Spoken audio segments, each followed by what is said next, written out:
Hello dear students, I am Dr. Rajkumar Deepak, Assistant Professor, Department of Medicine in GMC Betia. Today the topic for discussion is ascites. So first of all, what is the definition of ascites?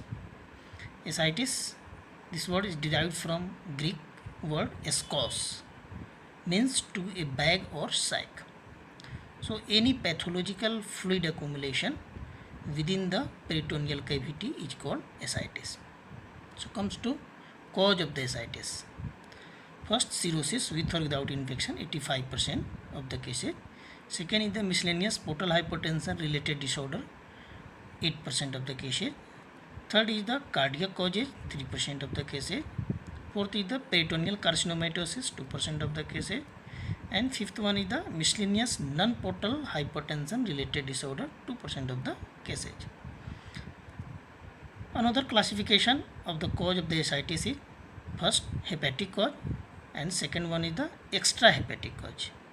In hepatic causes, cirrhosis, Budd-Chiari syndrome, sinusoidal obstruction syndrome, etc. In extrahepatic causes, heart failure, nephrotic syndrome, pancreatitis, mixed edema, tuberculous peritonitis, postoperative lymphatic leak, and cancer-related ascites like peritoneal metastasis, massive liver metastasis. Then, what are the pathogenesis of ascites? In portal hypertension related disorder. In portal hypertension, there is increased nitric oxide level, so leads to vasodilatation and leading to renal sodium retention. It leads to increased sympathetic activity and renin-angiotensin aldosterone activation. So ascites formation. And second is the overfill of the intravascular volume leads to the ascites formation in the portal hypertension related causes of ascites.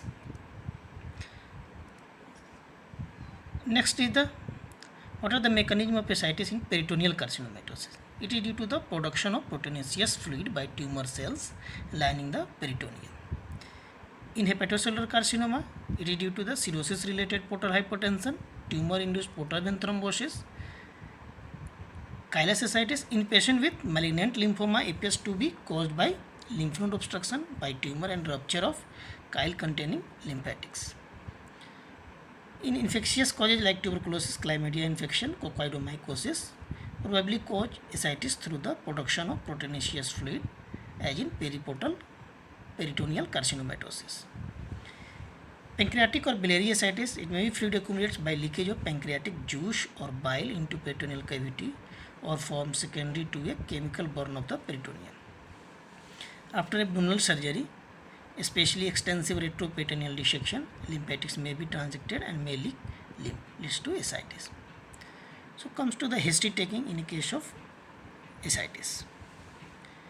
First of all, you know the about risk factors for the liver disease other than alcohol, such as injection, drug use, blood transfusion, sex with same gender partner, acupuncture, tattoo, ear piercing. So the ascites may be due to the viral hepatitis induced cirrhosis. So history important. If patient having NASH for long standing obesity, it may be cause of the ascites is cryptogenic cirrhosis. If patient having history of cancer, should be suspect of having malignancy related ascites. Cancer in the past, however, does not guarantee malignant cause of ascites, may be other cause of ascites. And next is the abdominal pain is a helpful distinguishing feature.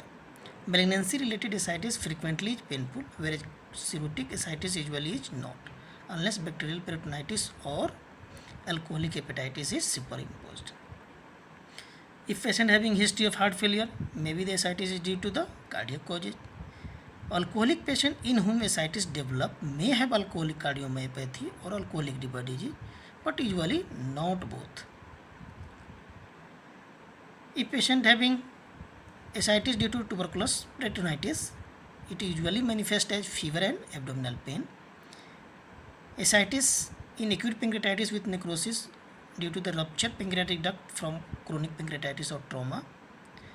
Another causes like Fitch-Hughes-Curtis syndrome due to the chlamydia or gonorrheal infection.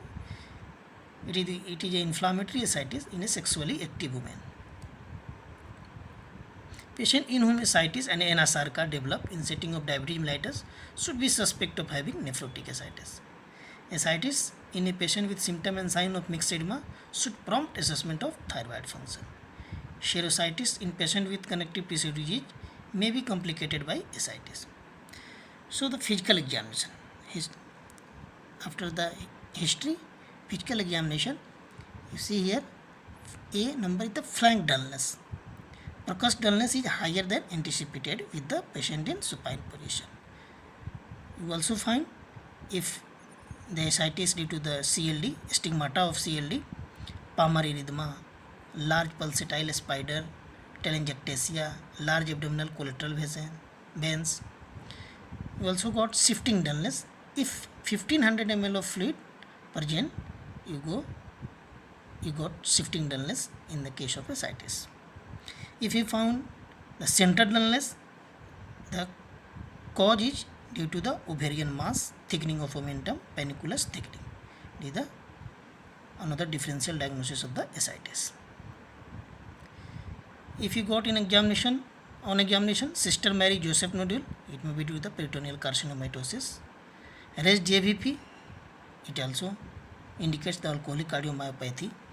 If prominent Y descent in JVP, it is the features of constructive pericarditis, it is the curable cause of ascites.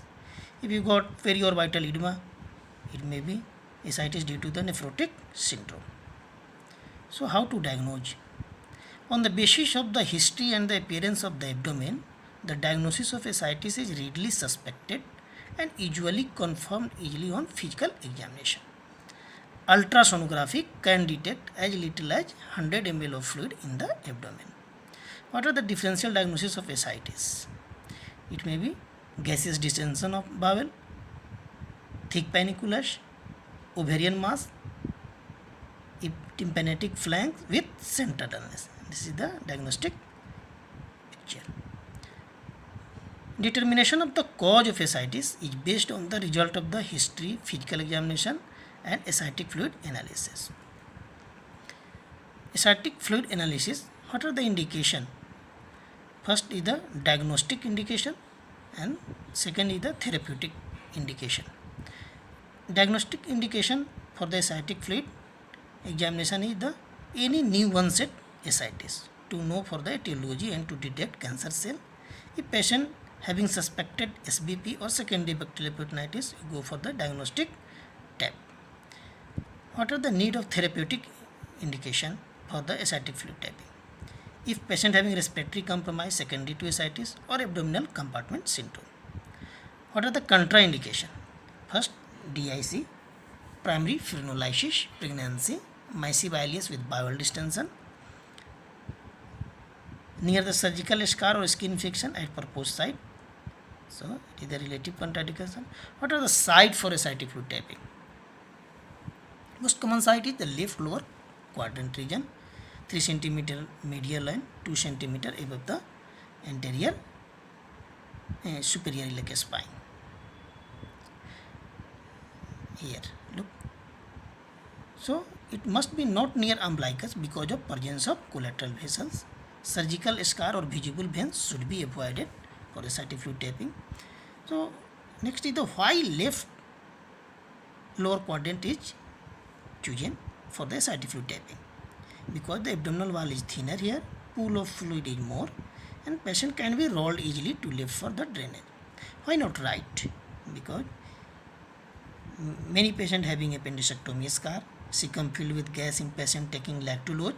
So care must be taken not to injure inferior epigastric artery which bleeds massively and which is located near pubic tubercle. What are the techniques?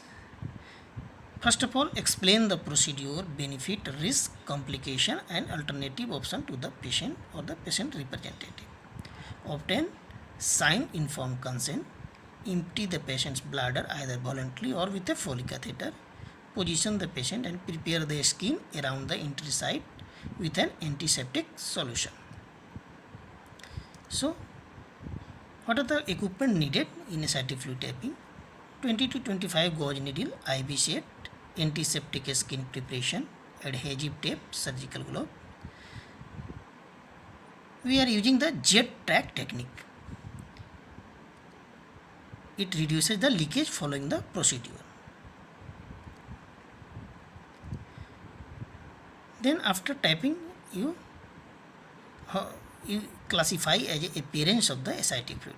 If the normal ascitic fluid, it may be transparent yellow or crystal clear. If ascitic fluid look cloudy or turbid, it may be the infected cause of the ascites. If bloody tap, it may be traumatic or malignancy related disorder. And if you got milky ascitic fluid, it means chylous ascites. It may be due to cirrhosis, thoracic duct injury, lymphoma. So you send for the triglyceride level in the ascitic fluid. If you got 200 milligram per dl and greater than the serum level, it is the chylous ascites. If you got dark brown color of ascites, it may be due to the hyperbilirubinemia, gallbladder or biliary perforation. So you send for the bilirubin level in this fluid. If you got greater than 6 milligram per dl and greater than the serum level of the bilirubin, it suggests biliary or proximal small intestinal perforation into the ascitic fluid. Next is the examination in the ascitic fluid is the cells. If you got a white blood cell count in ascitic fluid more than 500 cells per cubic mm or polymorph nuclear neutrophil count in ascitic fluid more than 250 cells per cubic mm, you send the ascitic fluid for the culture. It indicates the infection in the ascitic fluid. If you got single organism in culture and total protein is less than 1 gram per dl, glucose is more than 50 milligram per dl, LDH is less than 225, it indicates a spontaneous bacterial peritonitis.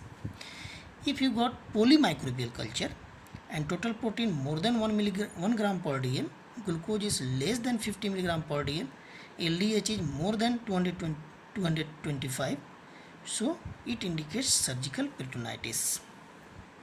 So ascitic fluid in cells examination in the ascitic fluid is very important. You also classify infection in ascitic fluid. Variety of the types.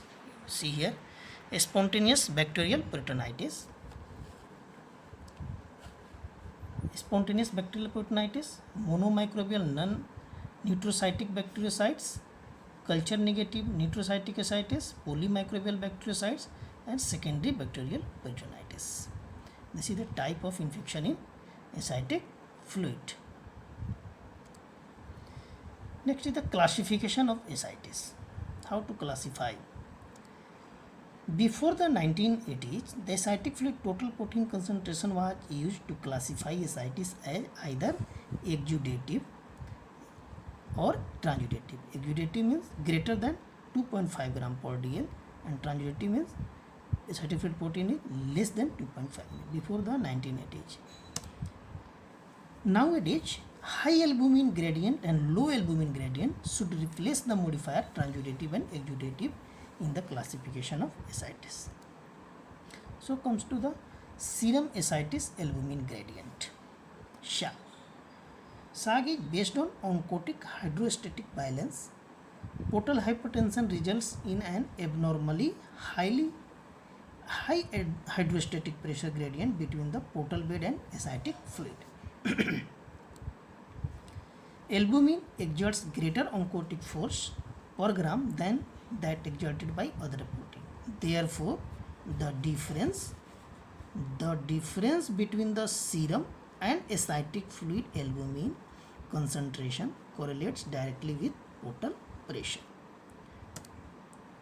If the serum ascites albumin gradient is 1.1 gram per dl or greater, the patient can be considered to have portal hypertension with an accuracy of approximately 97%. Conversely, if the SAG is less than 1.1 gram per dl, the patient is unlikely to have portal hypertension. So, on the basis of SAG, ascites classified as high SAG, that is more than or equal to 1 gram per dl, and low SAG, that is less than 1.1 gram per dl. In high SAG, we also classified in two groups, low protein and high protein. Low protein means 2.5 gram per dl and high protein 2.5 gram per dl. So the causes of ascites having high SAG with low protein is the cirrhosis, late Buerger syndrome, metastasis to liver, and if the causes of ascites having high SAG with high protein is the heart failure, constrictive pericarditis, early Buerger syndrome, IVC obstruction, sinusoidal obstruction syndrome. And what are the causes of low SAG ascites? First is the biliary leak, nephrotic syndrome, pancreatitis, peritoneal carcinomatosis, and tuberculosis. Next is the treatment. Appropriate treatment of ascites depends on the cause of fluid retention. Patients with low SAG usually do not have portal hypertension and do not respond to salt restriction and diuretics, except for those with nephrotic syndrome. Conversely, patients with high SAG have portal hypertension and are usually responsive to these measures like salt restriction and diuretics. So, the cause of fluid retention in treatment is important. So, the role of bed rest. Although bed rest has traditionally been prescribed, no controlled trials support this practice. Water restriction needed if the serum sodium level is less than 125 millimole per liter. Diet. It is the important. No added salt diet needed. That is, dietary sodium restriction recommend 2000 milligram per day. Protein is not restricted unless the patient has hepatic encephalopathy. To how to assess a patient having adherence to diet or not? First is the urine sodium excretion and second is the urine sodium to potassium ratio. Two things are important to know about the adherence to the diet. If you got 24-hour urinary sodium excretion less than 15 to 20 milligram per kg per day in men and 10 to 15 milligram per kg per day in women, it means it indicates incomplete diet restriction. If you got urine sodium to potassium ratio greater than 1, probably are not adherent to the diet.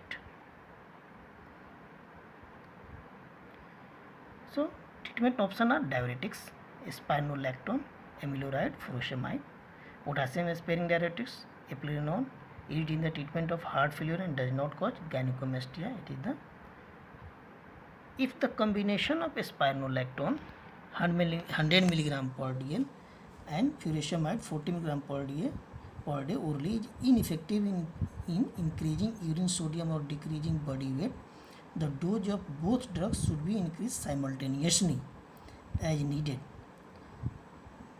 As example, spironolactone 200 milligram plus furosemide 80 milligram, then 300 milligram, 120 milligram, finally 400 milligram plus 160 milligram is the highest dose of the furosemide and spironolactone. So, how to assess a response to diuretics in the case of ascites? If you got weight loss 0.5 kg per day in absence of edema and 1 kg per day when edema is present. If you lost 0.5 kg per day in absence of edema and 1 kg per day when edema is present, it means diuretics is working. So, when you need therapeutic paracentesis, it indicated in massive or refractive ascites, that is defined as fluid overload that is not controlled despite restriction of sodium intake and the maximum dose of diuretics and reoccurs rapidly after paracentesis. So, you go for therapeutic paracentesis. What are the complications of the therapeutic paracentesis? Most common is the PICD. Usually occurs following large volume paracentesis of more than 5 liter and result in faster accumulation of ascites, hyponatremia and renal impairment and shorter survival. So how to prevent a PICD?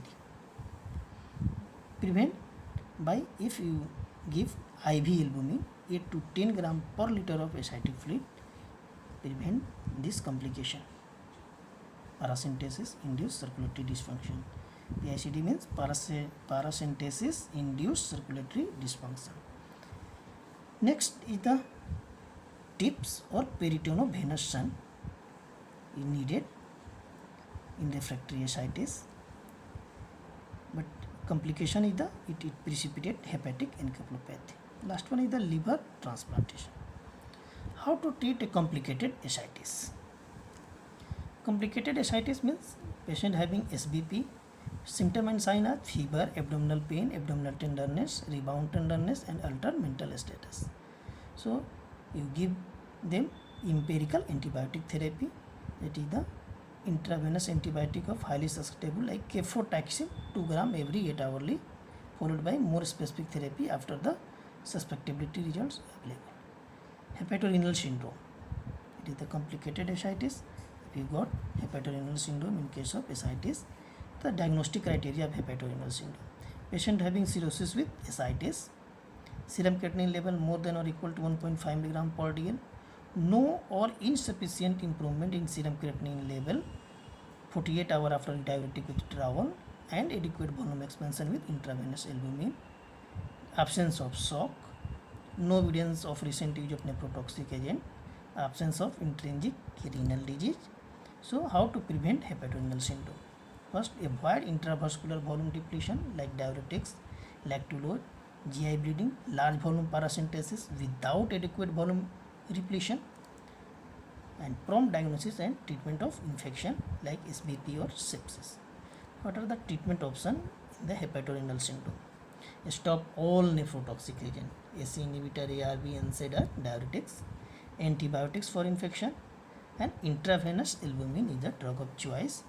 Bolus of 1 gram per kg per day on presentation, and continue at dose of 20 to 60 gram daily as needed to maintain central venous pressure between 10 and 15 centimeter of water. Vasopressor therapy in addition to albumin is very helpful in hepatorenal syndrome, like terlipressin. Start at 1 milligram IV every 4 hours and increase up to 2 milligram IV 4 hourly if baseline serum creatinine level does not improve by 25% at day 3 of the therapy. So next to the treatment of the low albumin gradient ascites. In low albumin gradient ascites, the treatment depends on the cause of the ascites. If you got peritoneal carcinomatosis plus minus peripheral edema, you give him diuretics and outpatient therapeutic paracentesis. If you got ovarian malignancy is the cause, the surgical debulking and chemotherapy. If you got tuberculous peritonitis is the cause of ascites, anti-tuberculosis therapy for 6 to 9 months. And if you got chlamydia peritonitis, tetracycline is the drug of choice. In lupus serositis, glucocorticoids. And dialysis related ascites, aggressive dialysis is needed. And if you got ascites due to the pancreatic region, resolve spontaneously or require endoscopic placement of a stent in the pancreatic duct or operative intervention, or respond to treatment with somatostatin. The treatment option of the pancreatic ascites. In post-operative lymphatic leak, you go for distal splenorenal shunt or radical lymphadenectomy, also may resolve spontaneously, or may need peritoneovenous shunt. Thank you for watching.